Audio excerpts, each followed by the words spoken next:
Hello दोस्तों, welcome back to my channel. अगर आपने अभी तक मेरे चैनल को सब्सक्राइब नहीं किया तो प्लीज जल्दी से मेरे चैनल को सब्सक्राइब कर दें। आज मैं आपके लिए एक न्यू चाइनीज ड्रामा एक्सप्लेन करने वाली हूँ जिसका नाम है एम्ब्रेस लव। ये एक टाइम ट्रेवल ड्रामा है जिसकी स्टोरी बहुत इंटरेस्टिंग है। एपिसोड 1 की शुरुआत में हमें 2222 का टाइम दिखाया जाता है। यहाँ पर हमारी फीमेल लीड को दिखाया जाता है जिसका नाम है यानमू। ये बताती है कि एक एक्सीडेंट की वजह से मुझे एक ब्लड डिजीज हो गया है और इसका इलाज सिर्फ एक खास किस्म का ब्लड सीरम है। मेरे दोस्त लूफियान ने एक ऐसे शख्स को ढूंढ लिया है जिसकी मदद से मैं ठीक हो सकती हूँ, लेकिन वो इंसान 200 साल पुराना है। यानमू एक्चुअल में एक एक्ट्रेस है। अब इसके पास लूफियान आता है। लूफियान इसको कहता है कि मैंने टाइम मशीन रेडी कर ली है, मैं यहाँ पर तुम्हारे सफर को मॉनिटर के जरिए से देखता रहूंगा और कोई हादसा न हो जाए, इसलिए मैं तुम्हारे साथ रोबोट असिस्टेंट ओ भेज रहा हूँ और मैंने इस रोबोट के अंदर इस टास्क की सारी इंफॉर्मेशन भी सेट कर दी है। लूफियान इसे कहते हैं कि इस सफर के दौरान तुमने कोई भी टाइम की हिस्ट्री चेंज नहीं करनी है, वरना सब कुछ हमारे कंट्रोल से बाहर हो जाएगा। यानमू कहती है कि ठीक है।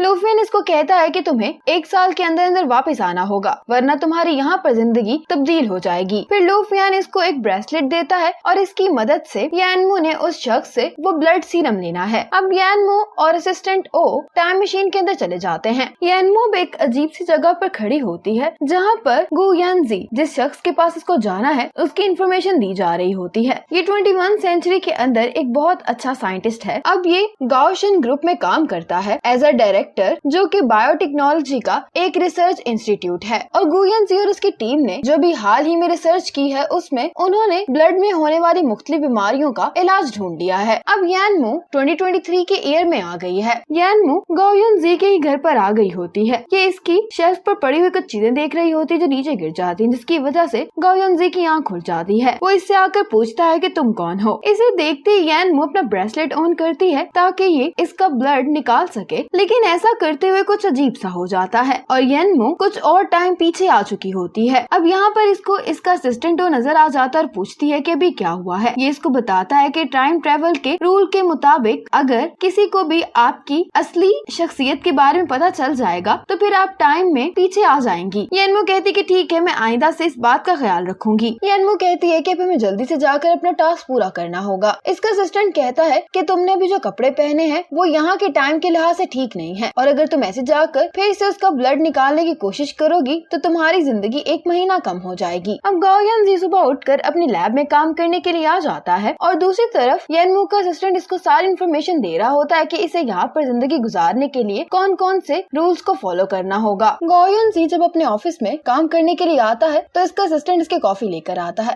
गो यानजी इसको एक फाइल देकर कहता है कि तुमने मुझे जो कल डेटा दिया था उसमें बहुत गलतियां हैं, ये तुम्हारी पहली गलती है और इसीलिए अब से तुम काम पर नहीं आओगे। ये लड़का कहता भी है कि ये तो मेरी पहली गलती है, लेकिन गो यानजी इस मामले में बहुत ही ज्यादा सख्त होता है और वो इसे फौरन ही काम से निकाल देता है। इसका मैनेजर आता है तो ये उसको कहता है कि मेरे लिए एक न्यू असिस्टेंट हायर करो। इसका मैनेजर कह रहा होता है कि इस महीने में ये तीसरा असिस्टेंट है जो आपने निकाल दिया है। अगर आप इनके साथ इतना सख्त रवैया ना रखे तो मुझे लगता है कि हमें इतने असिस्टेंट ढूंढने की जरूरत नहीं पड़ेगी। लेकिन गो यानजी कहता है कि इस दफा असिस्टेंट हायर करने के लिए जो रिक्वायरमेंट्स होंगी वो मैं खुद सेट करूंगा। इसका मैनेजर बाहर आकर सोच रहा होता है कि मुझे लगता है कि अब तो कोई भी न्यू असिस्टेंट नहीं आएगा क्योंकि कोई भी इतना मुश्किल टेस्ट पास ही नहीं कर पाएगा। अब इसका दोस्त यांग इसके पास आता और इसे कहता है कि आज रात एक कॉन्फ्रेंस है। गो यानजी कहता है कि इस तरह के इवेंट्स में सिर्फ साइंटिफिक रिसर्च पर साइंटिस्ट को अवार्ड दिए जाते हैं, मैं इसमें बिल्कुल भी इंटरेस्टेड नहीं हूँ। यांग कहता है कि तुम्हें इन अवार्ड्स की जरूरत नहीं, लेकिन मुझे है। तुम मेरे पार्टनर हो इसलिए तुम्हें आज रात आना ही पड़ेगा। और फिर इस कॉन्फ्रेंस के अंदर टेक्नोलॉजी अवार्ड गो यानजी को मिलता है। जब यांग गो यानजी को स्टेज पर बुलाता है तो सारे इधर उधर देख रहे होते हैं, लेकिन गो यानजी कहीं पर भी दिखाई नहीं दे रहा होता। यांग को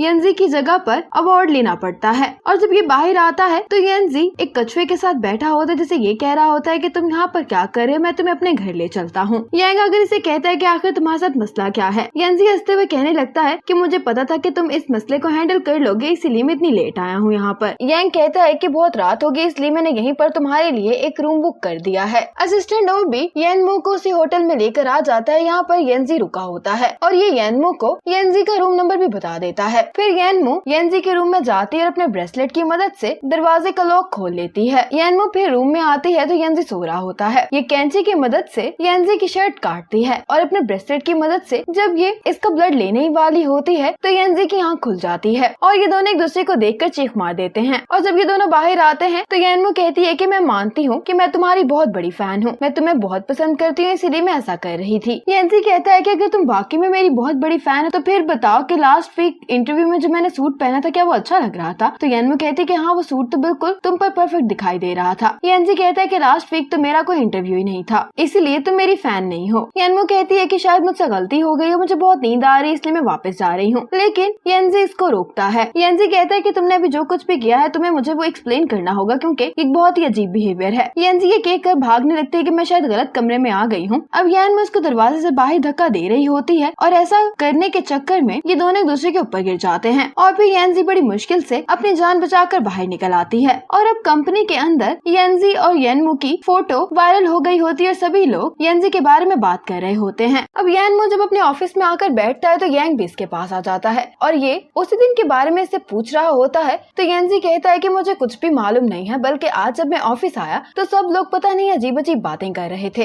इसलिए मैं तुमसे पूछना चाहता हूँ कि क्या हुआ है। यांग कहता है कि मैंने सुना है कि कल रात तुम्हारे कमरे में कोई लड़की आ गई थी। तुम्हारा बेस्ट पार्टनर होने के नाते मुझे पता होना चाहिए कि तुम्हारा उस लड़की के साथ क्या रिलेशनशिप है। येनजी कहता है कि मुझे भी नहीं पता कि वो पागल लड़की कौन है, और वैसे भी जो कुछ तुम सोच रहे हो वैसा कुछ भी नहीं है। मुझे तो ये भी नहीं पता कि आखिर वो मेरे कमरे में दाखिल कैसे हुई। लेकिन यांग इसकी किसी भी बात पर यकीन नहीं कर रहा होता है और बस हंसे जा रहा होता है। यांग जाने लगता है तो येनजी से कहता है कि आइंदा वो लड़की मेरे तक ना पहुंच पाए। यांग कहता है कि ठीक है, मैं ये मसला हैंडल कर लेता हूँ। अब येनजी जो कुछ भी कर रहा होता है उसे येनमू देख रही होती है और अपनी डायरी में नोट कर रही होती है, यानी कि ये इसकी डेली रूटीन के बारे में सब कुछ जानने की कोशिश कर रही होती है। घर पर आकर ये कहने लगती है कि उसका ब्लड तो दूर की बात है, मैं तो उसके करीब भी नहीं जा पा रही हूँ। इसका असिस्टेंट बताता है कि येनजी अपने लिए एक असिस्टेंट ढूंढ रहा है। येनमू कहती है कि अब तुम ये चाहते हो कि मैं उसकी असिस्टेंट भी बन जाऊं? मैं इस बेइज्जती से तो मरना पसंद करूंगी। असिस्टेंट कहता है कि अगर आप येनजी के पास ना जा पाए तो आप उसका ब्लड भी नहीं ले पाएंगी और वैसे भी आप मर जाएंगी। येनमू कहती है कि हाँ, ये तो तुम बिल्कुल ठीक कह रहे हो, तो फिर तुम मेरे लिए एक CV बनाओ ताकि मैं इस जॉब के लिए अप्लाई कर सकूं। आज येनजी के ऑफिस में इसका मैनेजर 2 असिस्टेंट की CV रख कर चला जाता है जिन्होंने रिटन टेस्ट पास कर लिया होता है, और जब येनजी CV देखता है तो उनमें से एक येनमू होती है। और फिर थोड़ी देर बाद येनमू यहाँ पर खुद भी इंटरव्यू देने के लिए आ जाती है। येनमू कहती है कि आज से मैं तुम्हारी असिस्टेंट हूँ और मैं तुम्हारे सुपरविजन में काम करूंगी। येनजी कहता है लेकिन मैंने तो तुम्हें अपना असिस्टेंट नहीं बनाया है अभी तक। तो येनमू कहती है कि मैंने तुम्हारा बनाया हुआ टेस्ट पास कर लिया है और उसके मुताबिक अब मैं तुम्हारी असिस्टेंट बन चुकी हूँ। येनजी कहता है कि एक दूसरा कैंडिडेट भी है, इसीलिए मैं तुम्हें कभी भी चूज नहीं करूंगा, तो तुम बाहर जा सकती हो। येनजी ये कहकर बाहर जाने लगता है, लेकिन येनमू इसको बाहर जाने से रोक रही होती है।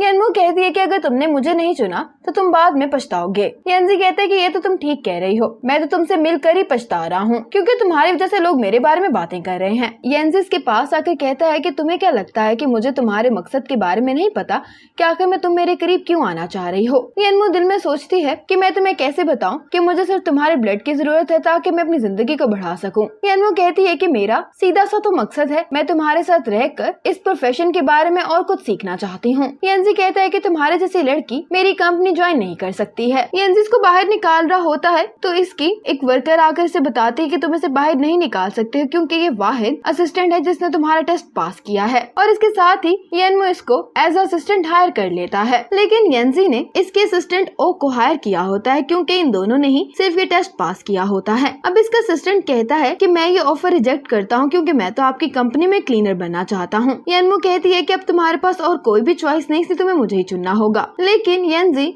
सिक्योरिटी को कहकर इन दोनों को कंपनी से बाहर निकलवा देता है, और बाहर आकर येनमू बहुत गुस्सा कर रही होती है कि किस अजीब पागल इंसान से मेरा पाला पड़ गया है। इसका असिस्टेंट कहता है कि उस दिन जो कुछ भी हुआ था उसकी वजह से येनजी तुम्हारे साथ ये सलूक कर रहा है, अब हमें कोई और रास्ता ढूंढना होगा। येनमू कहती है कि तुम उसकी कंपनी में क्लीनर की जॉब ही करोगे ताकि हमें ये पता लगता रहे कि येनजी सारा दिन क्या करता रहता है, और जब हमें उसके बारे में सब कुछ पता चल जाएगा तो मेरे लिए उसकी असिस्टेंट बनना भी ज्यादा आसान हो जाएगा। अगले दिन इसका असिस्टेंट क्लीनर के तौर पर येनजी की कंपनी में तो आ जाता है, लेकिन इसका सारा ध्यान येंजी पर ही होता है। ये जल्दी से येनमू को मैसेज करता है कि येंजी लंच पर जा रहा है। अब येनमू बियर का कॉस्ट्यूम पहनकर उसी रेस्टोरेंट में खड़ी होती है जहाँ पर येंजी लंच करने के लिए आया होता है। यहाँ पर एक लड़का होता है जो साथ वाले टेबल पर बैठी हुई लड़की की पिक्चर्स खींच रहा होता है। येंजी ये देख लेता है और इस आदमी के पास आकर कहने लगता है कि ये तुम क्या कर रहे हो। ये आदमी कहता है कि तुम किस बारे में बात कर रहे हो। तो येंजी इस लड़की को बता देता है कि इसने छुप कर तुम्हारी पिक्चर्स ली हैं। अब ये लड़की शोर मचा देती है तो ये लड़का भागने लगता है।